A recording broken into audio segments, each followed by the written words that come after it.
Well, a snowball certainly got a chance in South Texas around Galveston this week. And in Texas politics, we got some cold, hard changes.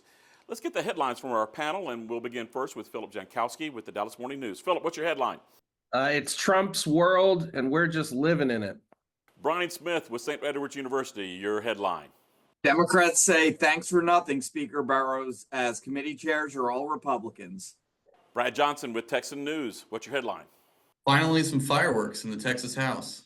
Well, Donald Trump officially returned back to the White House Monday, and during a post-inauguration event, he and Governor Greg Abbott had a long, unscripted moment, a bromance, talking about border security. Philip, a lot of things happening involving the border between Trump and Abbott. What are you tracking?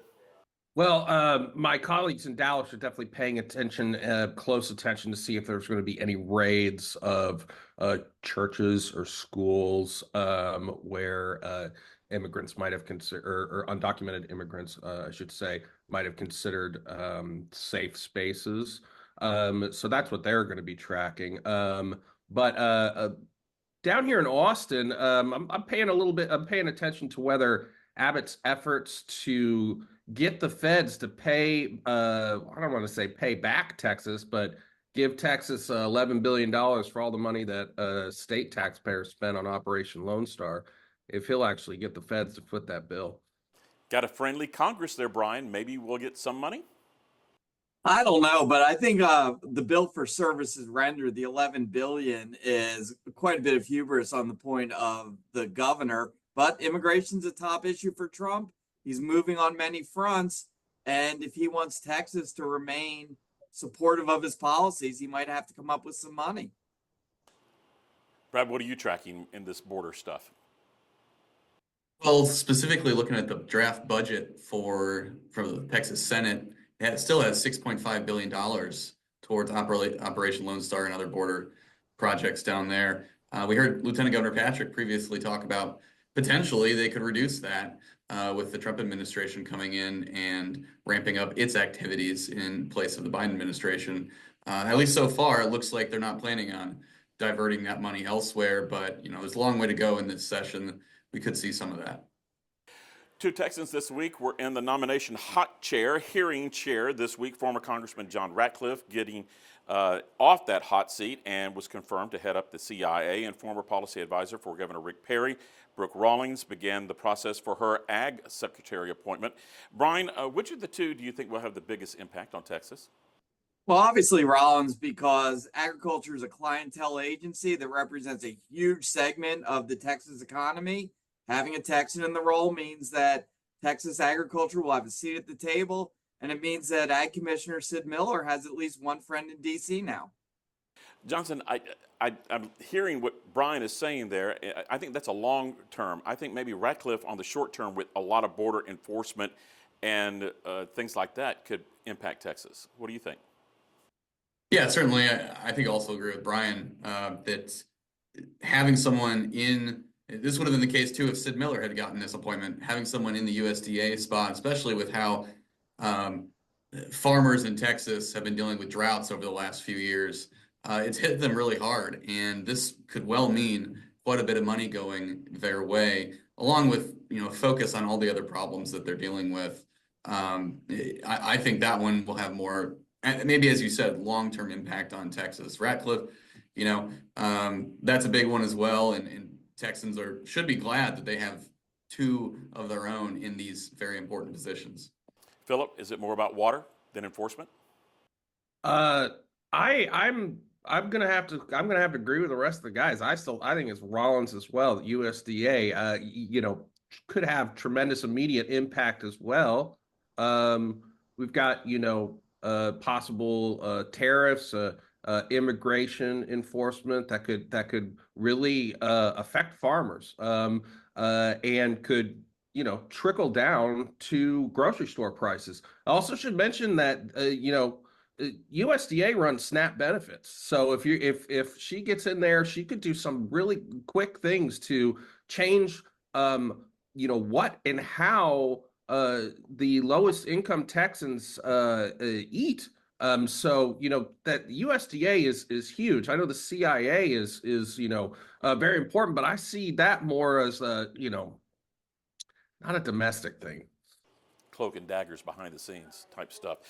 The Texas House and Senate this week pushed out their base budget plans. Both bills are similar in scope and size, and a lot of the coverage on that really has been about the money, about $1 billion for a school voucher type plan. Brad, what else caught your eye? You mentioned this, that you were really looking at that big money figure in regards to the border security stuff. Yeah, the fact that there's no daylight, at least in appropriation so far, between the two chambers on the ESA program is notable. But my eyes, as always are caught by the property tax side of this. The Senate's plan has a 40K homestead exemption increase. The House's plan doesn't specify the mechanisms.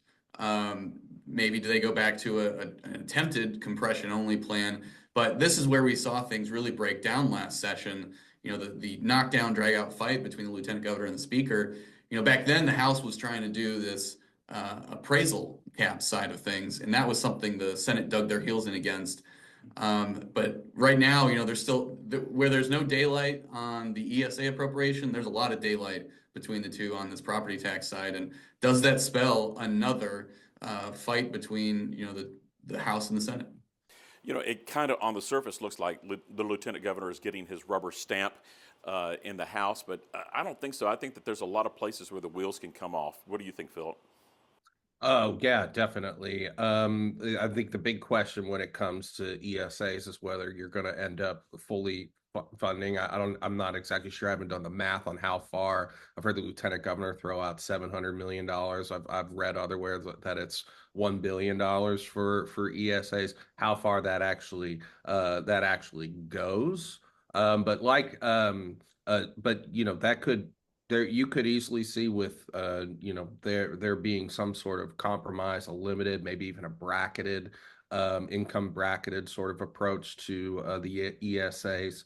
I did want to actually just point out, again, that just like Brad, when it came to that $6.5 billion for Operation Lone Star, I actually was surprised by that. Because as all of the data has shown, border crossings have been on a steady decline for now. And if we believe some of the numbers that have been put out since Trump was inaugurated, are basically at a trickle. So if they're looking for money, that $6.5 billion for immigration enforcement might be one place that they could take a chopping block to. But I don't know if that's just pure poison for Republican politics to be seen as cutting money for immigration enforcement. And that other poison pill is that school choice voucher, or whatever you want to say it. What they're looking at right now, Brian, clearly isn't school choice where my tax dollars fall on my kids. This is a new entitlement program.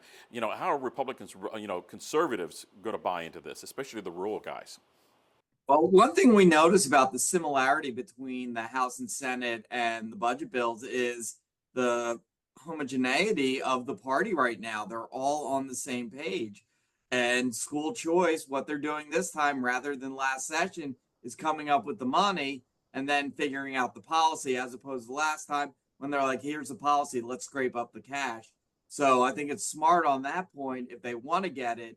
Patrick, obviously, all about tax cuts, but the Republicans are going to have to own this eventually. And creating a big government program is not something that they've been running on. Thursday, State House members passed H.R. 4. That's their rules for this session. Democrats were cut out of getting committee chairmanships, but they're being allowed to be vice chairman. Philip, it's a shutdown and it's an empowerment all in once. So is this a win-win, or is this going to be just more gasoline on that big GOP fight? The hard line certainly isn't happy about it, but when are they happy about anything? I mean, folks like Brian Harrison are calling it the Democrat Empowerment Act, despite the fact that basically they got what they wanted. It does encapsulate Republican politics in Texas right now, where such of these drag out fights are happening in such niche things. Vice chairs. Oh, the fact that Democrats are a vice chair on every single, we're cutting this committee and making subcommittees. I mean, this is where, when you have a party in power for so long, this is where the fights emerge. It's not really over policy, it's more over egos, I guess, but essentially just giving the Democrats even a nibble at this point is gonna basically inflame the base, and we'll see maybe a lot of same people that were there on day one of the session with new shirts that say "Ban Democrat Vice Chairs" on it. I don't know. Yeah, from a historical point, makes you want to think, what are the old guard guys, what would they think? Sam Rayburn, Cactus Jack, and, Tom Craddock, he's still with us, watching, sitting back, looking at this. Brian, from a historical point, is this a big moment? Well, we certainly didn't have Republican chairs because we didn't have Republicans in the House.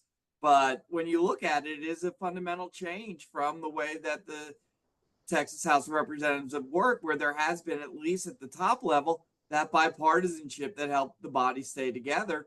So we'll see what happens. It is a lot more like the Senate now in that respect, with the Democrats being shut out. Brad, you and I were in the House chamber watching the fireworks go off. Were you surprised how fast those fireworks went and left? Yeah, I mean, the fireworks weren't what we were expecting. We were expecting a lot of amendments. There were, probably close to 24 filed, trying to amend this rules package, and it didn't happen because they called the question, ended debate, and just moved forward on a vote. A couple notable points here on this. Burrows effectively increased his majority by about 20 votes from the speaker's vote to this one. We'll see how long he can maintain that.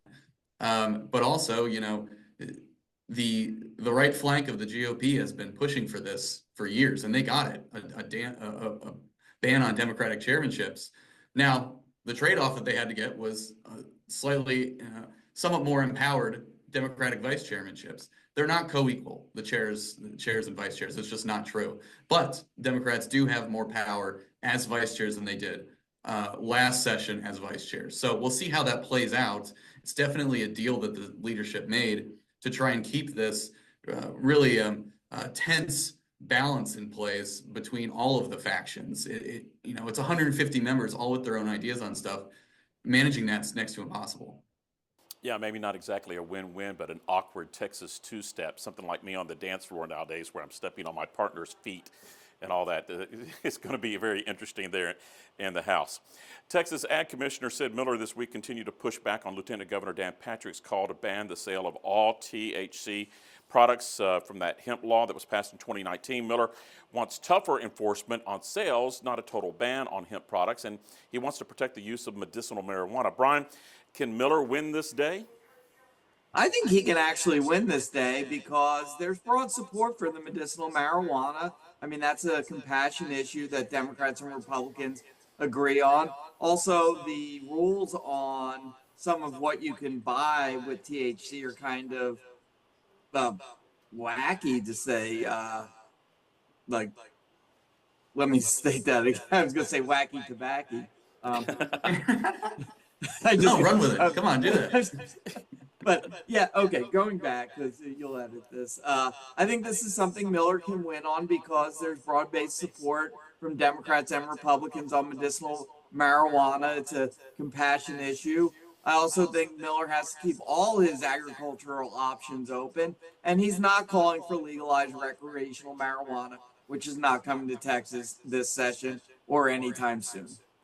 Yeah, Philip, it seems like the lieutenant governor is kind of already backing off of his hard, straight ban, right?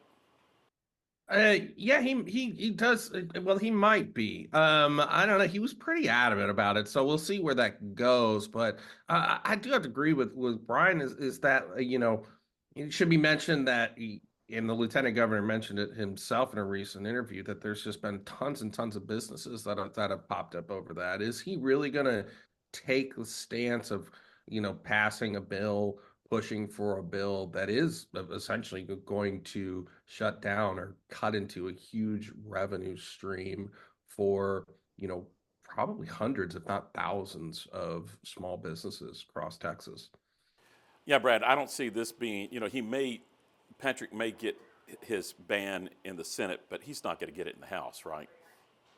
I mean, it's certainly not a priority for the House at the moment, but I kind of see this as one of the prime cases for a horse trading when we get to the end of session. Last session we saw that happen with the Texas Energy Fund in exchange for the new property tax abatement. You know, I think this is something where if Patrick really wants it, he can get it, but he's got to give up something else that he may not want from the House. That's where I see this land.